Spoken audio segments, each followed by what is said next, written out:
கள்ளக்காதல் ஏன் அவ்வளோ டீப்பாக இருக்குது? நல்லா தெரிஞ்சுக்கங்க.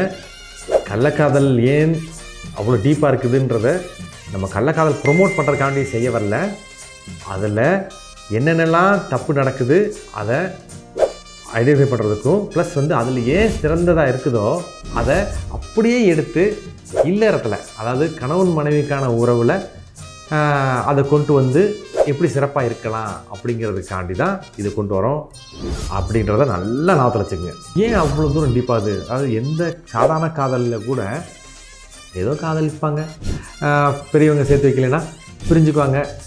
அப்புறம் பார்த்தீங்கன்னா கணவன் மனைவி சேர்ந்துருப்பாங்க, முடியலைன்னா அப்படி பிடிக்கலைன்னா பிரிஞ்சுக்குவாங்க. இப்படிலாம் பார்த்துருக்கோம். ஆனால் கள்ளக்காதல் மட்டும் பார்த்திங்கன்னா பிரிக்கவே முடியாது. பிரிக்கிறதுக்கு யாராவது முயற்சி பண்ணாலோ அல்லது ஏதோ சூழல் அதை மாற்றுறதுக்கு முயற்சி பண்ணாலோ அந்த நபரை கொலை செய்கிறது கூட தயங்க மாட்டாங்க. பார்த்துருக்கோம், கல்லை தூக்கி தலையில் போட்டு கொன்னதெல்லாம் நியூஸ் பேப்பரில் பார்ப்போம், சரிங்களா?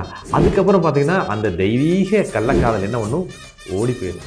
அப்படி இல்லைன்னா மருந்து குடிச்சு செத்து போயிடும், மலையிலேருந்து குதிச்சிடும், தண்டவாளத்தை தலை வச்சிடும். ஏன் அவ்வளோ ஸ்ட்ராங்காக இருக்குது? இப்போ இதை தான் நான் சொல்ல வரேன். இதே அளவுக்கான ஸ்ட்ராங்கை ஏன் கணவன் மனைவி இருக்கக்கூடாதுன்றது தான் இதை சொல்ல வரதுக்கான முயற்சி.